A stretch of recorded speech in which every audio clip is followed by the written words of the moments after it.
All right, put your hands together and help me welcome Mike Wolfe.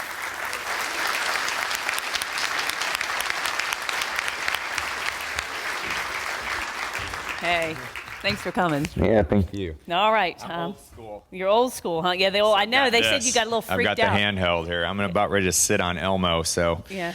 If he screams, let me know. I've got a 20-month-old at home, and we sleep with Elmo every night, so it feels good to have him here with me. Yeah.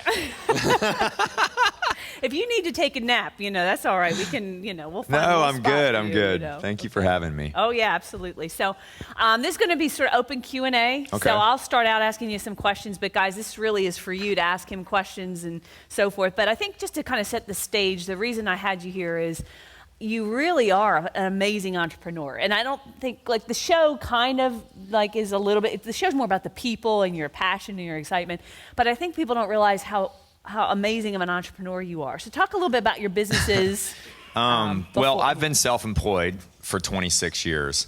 So, prior to the show, I understood the importance of making it happen every day, waking up every day and thinking in what I call my alternative energy, meaning thinking in angles, looking at things in its simplest form, and grabbing on to those thoughts. I'm one of those guys that's always kept a notepad next to my bed or a voice recorder next to my bed because I have some of the most amazing thoughts at 2 or 3 o'clock in the morning, and a lot of times if I fell back asleep, I wouldn't remember what it was. So I've actually written treatments to shows at 2 or 3 o'clock in the morning, just laying there on my iPhone taking notes. But, with that being said, me being a self-employed guy and pitching a show for 4.5 years the way I did, I understood the importance of connecting the dots, crossing the T's, and making sure that I followed up with everything that was going on. Because when you're pitching a television show, it's not a process that you do alone. It's a process that you do through a production company, and that can kind of be disconnecting at a lot of times. So for example, the production company would call and say, hey, Wednesday we have a pitch meeting with A&E, or we have a pitch meeting with National Geographic, or whatever it is. Well, what I would do is, after they had that meeting, and they obviously said no, because that went on for 4.5 years, I wanted to know why they said no. I wanted to know who they spoke to and what the reaction was when they watched the sizzle reel. I wanted to know the details, to the point where I would ask what the people's names were in the meetings. So basically, through that process of being embedded in everything, with my hands on everything, and actually doing that from so far away and not being there, I learned the name of a woman. Her name was Sarah Kozak. And Sarah Kozak was an executive producer with TLC at that time.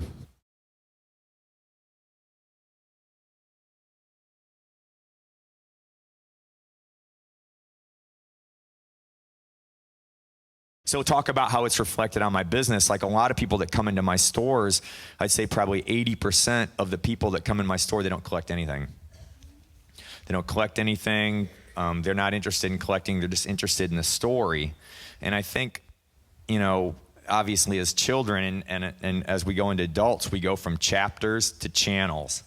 Even my daughter, she's 20 months. I read her stories all the time. She likes looking at the pictures. She understands the inflection in my voice. She's only 20 months, so she's not understanding what I'm saying, but she loves books. And as she gets older, she's going to love to hear me tell her stories. And that's what we're doing constantly, is telling stories. But prior to the show, with my warehouse, just me working out of it, I didn't even have a cash register because everything I sold was online. So all of a sudden the show aired, and the next day I came to the building, there was like 100 people in the parking lot, and there was 6,000 emails overnight. And I was sitting there trying to go through them and answer them. Because a lot of that was leads, and to me, my business, it's all about leads. So I got through maybe 200 of them in one day, and I said, this is impossible. I can't do this, and the people that came into my store, all of a sudden my business plan had to completely change because they weren't looking for antiques. They just wanted like merch, T-shirts, hats, coffee cups, mouse pads, leather binders, calendars. anything with our logo we sell now. And so we all of a sudden had to complete that whole infrastructure literally overnight. At first we were having shirts printed locally, and then we were shipping them, but that got completely out of hand, you know. And so then we got to a company in Minnesota that was just doing it directly. They were drop shipping everything for us and created a website page for us, but they couldn't supply us fast enough with all the merchandise that we need. So when we opened the Nashville store, we came down here and we deal with a company called Richards and Southern. They do $70 million a year in t-shirts. These guys do Taylor Swift to Kenny Chesney to, you know, they do concert shirts, you know. And we're their biggest customer now out of everybody. Because we sell all year round. Yeah, right. You know, like, you know, Kenny Chesney will tour, you know, 4 months of the year, 6 months of the year. Or Garth Brooks, you know, he's not touring anymore. Taylor Swift, whatever. But we buy constantly. I mean, weekly, we're bringing truckloads in. We sell millions of dollars in clothing now.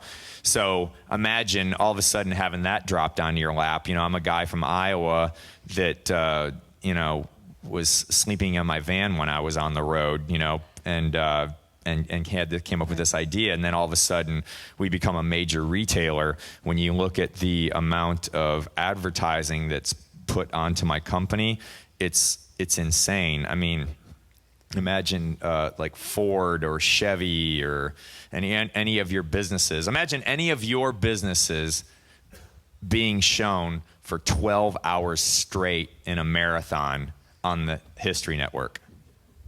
Imagine that. Your logo, your business, everything about your business, every inch of it, every focal point, the building, the interior, the logos, all of that stuff. Imagine 12 hours straight every week for your business. That's what I never imagined. I don't care what corporation you are in the world, in America, you could never afford that, ever. 12 hours in one day. Every week. We have a marathon every week that runs. We have an hour on Mondays and we have an hour on Fridays. So actually, essentially, we're getting 14 hours of programming on my business every single week. So even in the when you're in negotiations now, when you go to pick, I mean, that is, people probably welcome you now more, I would imagine. Oh yeah, I mean, now it's hard for us to go into anybody's property and they don't recognize us, right, you know. And Frank and I pick on our days off too. Okay. See, when we're on the road, we are on the road 2 days, 2 weeks on, 2 weeks off. So, and we have to give the crew a day off. So wherever we are, Frank and I'll just get in the van. We'll just do what you see us do on TV. And there was one family, I remember last year, we were freestyling and, but we forgot it was Father's Day. We were just out knocking on doors, and we pull up in this driveway, and like 20 people come running out of this house. It's out in the middle of nowhere. They were watching our show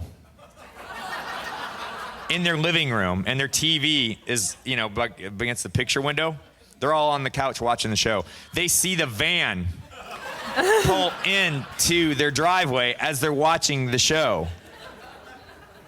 They're freaking out, and I'm like, do you guys always have this many people over your house?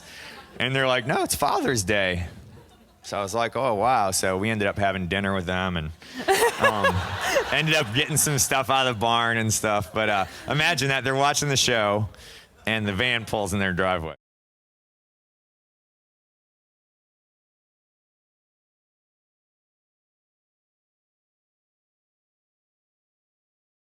Weirdest person that you ever like knocked on the door and you're like, whoa, hey, I didn't mean to. Weirdest person? You know.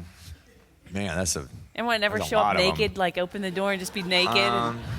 Actually, no. No one had done that to me, but a funny story is we just did a piece. The network just did a piece, like a flashback of everybody that was on our show. There was a couple old carnival guys. I don't know if anybody saw that recently. Just like within 4 months, I bought this little wolf boy thing from them and stuff. And one of those guys came to the door with no pants on. Nice. And the network came to shoot a promo with them. And they're like, do you want to put your pants on? He's like, no. And they're like, you're going to have to put your pants on. I'm not talking underwear, nothing. This guy was just full boat in it. And I mean, they were like talking, oh, God, do you think we're going to be able to shoot this from the waist up? What are we going to do here, you know? And I don't know, I think he put his pants on finally or That's something. good. They offered him $50 to put his pants on. That guy was pretty bizarre. You know, we've had a lot of people like the Mole Man. Does anybody remember that show with the Mole Man, the guy that lived underground? This guy lived underground since 1968. When he was 13, he started digging a hole in the ground, and he just kept going, you know? And he's got tunnels everywhere, and it's weird. It's like it was on a street where there was houses, and his mom and dad were so sweet. They were older, and you know, you go to the door, and his sweet little old lady danced to the door. Hey, is Ron home? And she's like, oh, Ron's out back.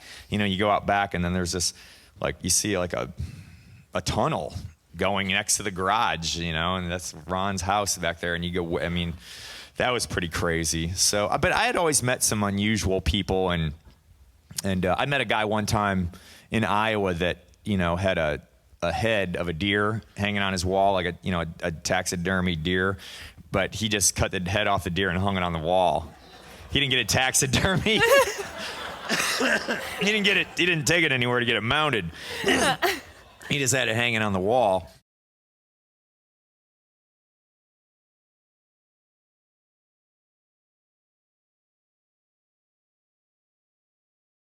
Now, see, all of these things are coming at me, and I'm grabbing a hold of them. But what I'm about to tell you is my ideas are always organic, meaning they grow with the situation just like all of us do, but I'm not fixated on my idea to the point where it has to be that. So I thought, okay, we're going to pitch a Kid Picker show. I went to Los Angeles, pitched it to Nickelodeon, Disney, The Hub. I mean, basically, that's the only people you can pitch it to, 3 networks. So Disney, they don't do anything that's not scripted. Nickelodeon has no money. And The Hub, they wanted to do it, but guess who The Hub's owned by? The Hub's owned by Discovery. Does Discovery want to promote anything with pickers? Nope. So they said, sorry. If this has anything to do with picking, we all love it. But it was a reality show with kids. So then I drew back. Okay, I thought, how can I still do this? How can I take my alternative energy and think in a different angle? And it came to me, animated series. We don't have to cast anything, you know. It's like Nancy Drew meets Scooby-Doo. You know, mystery, discovery, finding, the hunt, the Kid Picker pick and post, like remember Fat Albert where they had their little shack in the junkyard and they were playing the bed springs, all of that stuff. Remember all that? Yeah. It's the same exact thing. So now they can find whatever they want to find, and we can do whatever we want to do with them. So I went back to LA and I pitched it to all these animation houses. And as soon as I started pitching it to these animation houses, and has anybody, raise your hand if this has ever happened to you. You're pitching an idea, and all of a sudden, halfway through the meeting, you're getting pitched. How cool is that? Yeah. These people were all over this, all over it. Because they all have kids now. These guys are in their 30s, you know, they got the animation houses. They started young, passionate. They were doing Robot Chicken, you know, stuff like that. But now, you know, they got kids. They want to pay the bills. And everybody's looking for the next Dora the Explorer. Mm-hmm. Okay. Yeah, I like how you had the idea and just, you know, to be flexible how you get there. You have to be flexible. And that's the thing is, even with my idea, when I was pitching my show, getting back to Sarah Kozak, she was English. Remember I told you that in England, this has been a hot category for a number of years? Well, she was English, and she loved it. And it was the first time someone had given me their time from a network, and here's what she said to me. She goes, you know what? She goes, you have all of these leaves, but you have no tree. She goes, you have a lot of footage. I was shooting footage of myself digging in barns. And she goes, but you have no format to the show. She goes, I just finished a show called Flip This House. Now, does anybody remember the very first Flip This House with Richard Davies in Charleston, South Carolina? That guy blew it up, didn't he? He was kind of like me, but he was the forefront of everything to come. Anything, rent this, buy that, trade this, flip this, all that crap, all of that stuff, everything came from Richard Davies. Flip This House. He was the first guy. And it was on, I think, TLC. So she wanted you to have a format. Yeah, so like and she had just finished that show. Right. And she goes, I just finished this show called Flip This House. She goes, it's going to be really cool. And she goes, if you could take that format and plug it into what you do, she goes, you'll have a show then.